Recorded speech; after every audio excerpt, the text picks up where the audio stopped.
Good morning, friends. It is gardening season here in Central Florida, and this morning I'm doing some light weeding and some pruning, starting with these beautiful tarragon plants. Now these were about 2.5 feet tall, and even though we had a couple of hard weeks, pretty cold weeks, late January, early February, they managed to survive. But I want to show you real quick how it is that I prune them, and check it out all the way on the bottom. Right here you can see that it's coming back up. So what I did is I trimmed the upper branches, not in its entirety, because I don't want to kill the plant. I want to make sure that it continues to grow. Once these get a little taller, these will probably dry out some more, and then I can just go ahead and prune them. But I have altogether about 4 of these plants, and I'm also laying some seeds on this bed. Right here I have some ajicitos or gustosito. These are the small sweet peppers, very common in Puerto Rico, Cuba, and I believe even Santo Domingo. And in Cuba and Santo Domingo, they call them cachuchas. In the past couple of years, I have had no luck growing flatly parsley from seeds. I'm not really sure what I've been doing wrong, but anyhow, I picked up this lovely plant from Lowe's a couple of weeks ago, but it's been a little too cold to get it on the ground, and it was probably about 2 feet tall. So I went ahead and I trimmed it and planted it right here. And I think in this particular bed, since I have most of my medicinal plants and herb plants, it should do just fine. It is the first time that I try it on this bed, so I'm crossing my fingers that this time I am successful. I have a couple of bay leaf plants or bushes, and right over there I have another one in a planter. I understand, based on the research I've done, that bay leaf can take quite some time to mature, but anytime I need a bay leaf for dinner, I come out here and I select the most mature leaf from either plant, and it's been doing great.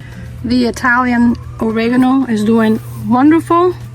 I'm trying to control it because, based on my past experience when I planted the Greek oregano, it pretty much took over the whole bed. So now I am controlling the oreganos the best way I can.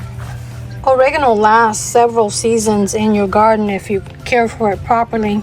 Of course, right around here I have more of my favorite herb, cilantro, and this is going to be the cilantro bed that I'm going to be working with in the next couple of weeks.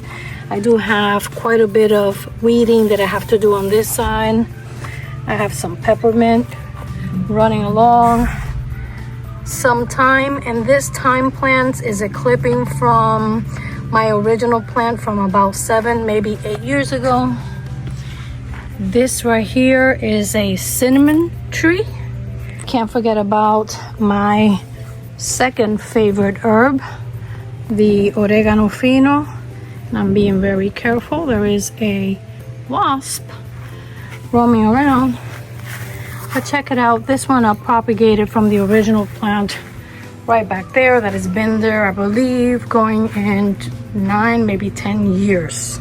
I have some mint right here, and that one's been there a few years as well, and I've been trying to contain it to this area right here. So even though it's a little difficult to do because it kind of sprouts everywhere, but if I don't keep an eye on it, it will take over the garden. So I want to make sure that I control it, and I just pull out anything that grows outside of this little pot right here.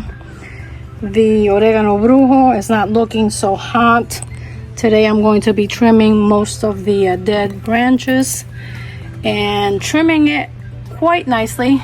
And I know in about a week or so, depending on the weather, I should have my oregano brujo looking just great. And of course, here is my chamomile bush or vine. And right here is some epazote that was given to me by my landscaper about 2 years ago, and the original spot where I had it was probably about 7 or 8 feet away from this side. And what I've noticed is that the epazote is very wild, just like the culantro, and once it finds a place it likes, it just continues to sprout everywhere. Every year I select one of my favorite sofrito criollo ingredients to propagate in the garden throughout the year. And as you saw on my previous video, I shared my success with the cilantro that I managed to grow considerably throughout the entire year, even through the winter season. And of course, the oregano fino, the oregano brujo. Now, I challenged myself this time to grow something that is very important, but also it is a seed that I brought all the way from Puerto Rico, and I bought these at the University of Puerto Rico. And that is the gustosito or the ajicitos. These are those sweet peppers that I was talking about before. They're really tiny. And what makes these ajicitos or small sweet peppers different and special is that the reason why they're called sabrosito is because their flavor is very intense. So I'm very interested in seeing how I do with these, and I've already planted a couple of them right here, but like I said, my goal is to grow it throughout the year. So what I'm going to do is I'm going to be cleaning out this huge planter right here. I'm also going to be making some amendments, and I'm going to drop a couple of seeds in here. This way, once the season is over and we start to get some of those colder fall and winter months, I can bring this pot inside. Okay, you guys, come back where I show you how I seed start these ají dulces, sabrositos, aka cachuchas. Until next time, I'm Evita Cooks and Gardens. You really have to try it.